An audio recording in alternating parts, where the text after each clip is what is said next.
प्रत्येक जन सामान्य काल के दूसरे रविवार में प्रवेश कर रहे हैं। दूसरे रविवार में नबी यशायाह के ग्रंथ अध्याय 62 पद संख्या 1 से 5, पहला कोरिन्थ अध्याय 12 पद संख्या 4 से 11 और संत यूहन्ना के सुसमाचार अध्याय 2 पद संख्या 1 से 11 को मनन चिंतन कर रहे हैं। इन पाठों में स्पष्ट हो गया है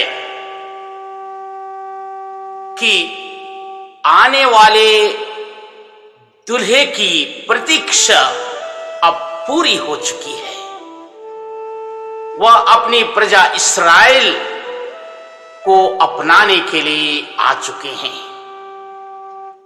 इस्राएल को नए सिरे से एकत्र करेंगे और यह आनंद का समय होगा।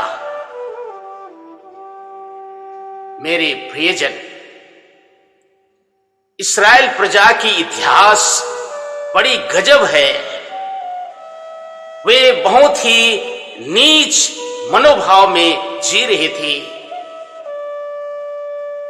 यरूशलेम को नष्ट कर दिया गया। बाबुल के निर्वासन के समय उन्हें अपमानित किया गया। इस बुरे दौर में लोगों के मन में एक प्रश्न आने लगा कि इस्राएल प्रजा को ईश्वर की प्रजा कहा जाता था, अब सचमुच में भुला दिया गया है। इसलिए नबी यशायाह अध्याय 62 में कहते हैं, भविष्यवाणी करते हुए, कि ईश्वर अपनी प्रजा को नहीं भूला है। वह अपनाने के लिए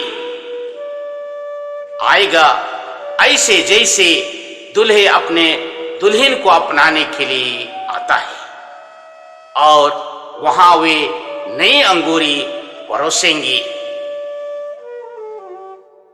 यशायाह नबी के ग्रंथ अध्याय 25 पद संख्या 6 से 8 में बहुत सुंदर सी बात कहा गया है। कहता है, ईश्वर इस पर्वत पर नए भोज की तैयारी करेगा, जहां नई अंगूरी परोसा जाएगा। यशायाह नबी के ग्रंथ अध्याय 25 पद संख्या 1 से 5 में बहुत सुंदर सी बातें धृत है। कहता है, इस जल के पास आओ और मुफ्त में जल ले लो और खाओ और पियो। उस जल के लिए तुम क्यों खर्च करते हो, जो ना तो तुम्हारे भूख मिटाती और ना प्यास बुझाती है। मेरे प्रियजन, यशायाह नबी का यह भविष्यवाणी आज लोगों को आशा बांधती थी, आशा दिलाती थी। लेकिन यीशु ख्रीस्त काना के विवाह भोज में भाग लेकर और पानी को दाखरस बनाकर इस संपूर्ण भविष्यवाणी को पूरा कर दिया। यीशु ख्रीस्त स्वयं नए दुल्हे हैं। इस नई प्रजा इस्राएल की ये जो प्रतीक्षा की जा रही थी, नए दुल्हे के रूप में आ रहे हैं।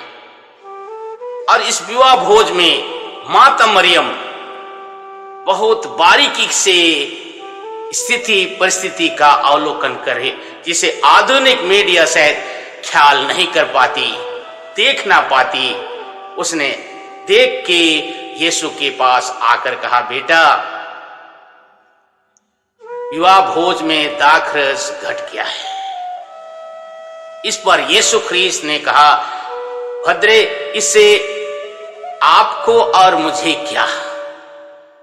इस पर माता मरियम ने कहा सेवकों को कि जो कुछ यीशु ख्रीस्त कहेंगे वही सुनना और करना। यीशु ख्रीस्त आगे बढ़े और चमत्कार दिखाए, लेकिन मां मरियम की कथन को आज भी हम नहीं भूलें। यीशु ख्रीस्त ने जो बातें कही उसे ही हमें सुनना और पूरा करना है। चिंतन करेंगे, हमारे जीवन में भी काम करते हैं, मेहनत करते हैं, कमाते हैं, लेकिन अपने घरों में आशीर्वाद नहीं दिखता, बच्चों में आशीर्वाद नहीं दिखता, जीवन में आशीर्वाद नहीं दिखता, विवाह में आशीर्वाद नहीं दिखता, एक घर संसार में आशीर्वाद नहीं दिखता। याद रखें, ईश्वर ने कहा जो मेरे आज्ञाओं का पालन करता है मैं उसे आशीर्वाद दूंगा। मां ने ठीक ही कहा।